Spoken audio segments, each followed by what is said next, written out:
Welcome to Sravani's media.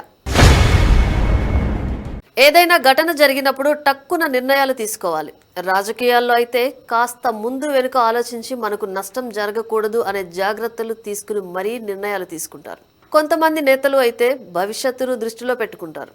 కొంతమంది ప్రజా ప్రయోజనాలు దృష్టిలో పెట్టుకుని ఆన్ ది స్పాట్ డెసిషన్ తీసుకుంటారు. ఇలాంటి వారిలో ఎన్టీఆర్ ముందు వరుసలో ఉంటారు. రైతులకు ప్రజలకు మేలు జరుగుతుందని ఎవరైనా చెబితే చాలు టక్కున నిర్ణయాలు తీసుకుని ఆగమేఘాల మీద ఉత్తర్వులు కూడా జారీ చేస్తారు. అలాగే ఎక్కడైనా లోపం ఉందని తెలిస్తే ముందు వెనుక చూసుకోకుండా ఎలాంటి కఠినమైన నిర్ణయమైనా సరే తీసేసుకుంటారు. ఒకసారి రూపొందించిన బడ్జెట్ ముందు రోజే పేపర్లో రావడంతో తీవ్ర ఆగ్రహానికి గురైన ఎన్టీఆర్ ఏకంగా మంత్రివర్గాన్ని బర్తరఫ్ చేశారు. అందుకే టీడీపీ అంటే క్రమశిక్షణకు మారుపేరు కూడా. కానీ ప్రస్తుతం జరుగుతున్న పరిణామాలు పార్టీ సీనియర్ నేతలను కూడా కలవరపెడుతున్నాయి.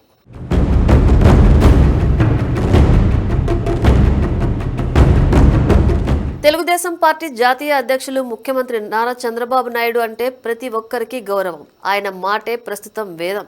ఆయన చెప్పిన మాటను, పెట్టిన రూల్స్ ను పార్టీ నేతలు, కార్యకర్తలు తూచా తప్పకుండా పాటిస్తున్నారు కూడా. చిన్న సమావేశమైనా సరే, భారీ బహిరంగ సభ అయినా సరే ఆయన చెప్పిందే పార్టీ నేతలకు వేదవాక్కు. ఇక పార్టీ లైన్ దాటిన నేతల విషయంలో చంద్రబాబు చాలా కఠినంగా వ్యవహరిస్తారని ప్రతి ఒక్కరికి తెలుసు. గతంలో కూడా ఇదే మాదిరిగా పార్టీ లైన్ దాటిన వారిపై సస్పెన్షన్ వేటు వేశారు. ఇటీవల కల్తీ మద్యం తయారీ కేసులో కీలకమైన వ్యక్తి అనే ఆరోపణలు వచ్చిన ఇద్దరు పార్టీ నేతలను వెంటనే సస్పెండ్ చేశారు. కానీ కొన్ని విషయాల్లో మాత్రం చంద్రబాబు వేగంగా స్పందించడం లేదనే మాట వినిపిస్తోంది. దీనివల్ల కొందరు అధినేత మాటను కూడా లెక్క చేయడం లేదని తెలుస్తోంది.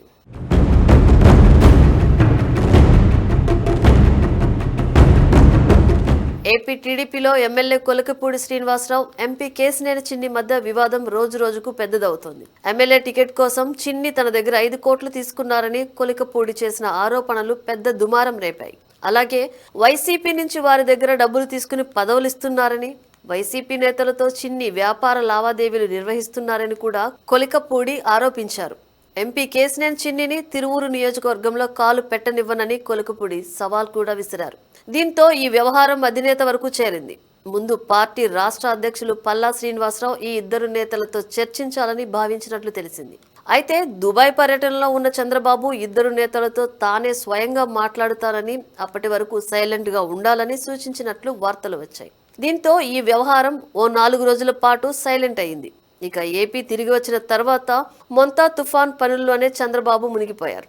ఆ తర్వాత తన తమ్ముడి కుమారుడు నారా రోహిత్ వివాహ వేడుకల కోసం హైదరాబాద్ వెళ్లారు. దీంతో కొలికపూడి కేశినేని పంచాయతీపై దృష్టి పెట్టలేదు.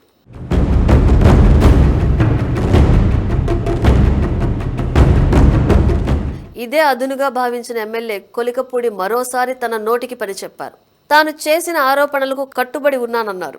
ఢిల్లీలో పేకాట ఆడుతున్న సమయంలో ఎంపీని పోలీసులు పట్టుకున్నారని కొత్త ఆరోపణలు చేశారు. అలాగే ఓవైపు మొంతా తుఫాన్ వల్ల ప్రజలు తీవ్ర ఇబ్బందులు పడుతుంటే ఎంపీ చిన్ని ఎక్కడ ఉన్నారని ప్రశ్నించారు.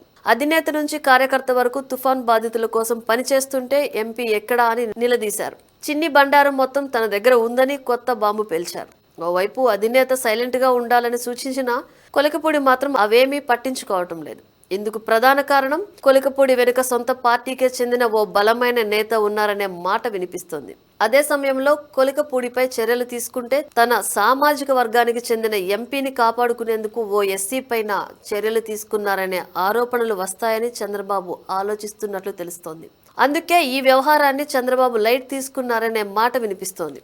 ఈ విషయంలో ఏం చేయాలో తెలియకే చంద్రబాబు సైలెంట్ గా ఉన్నారనే మాట ఇప్పుడు పొలిటికల్ సర్కిల్లో వినిపిస్తోంది.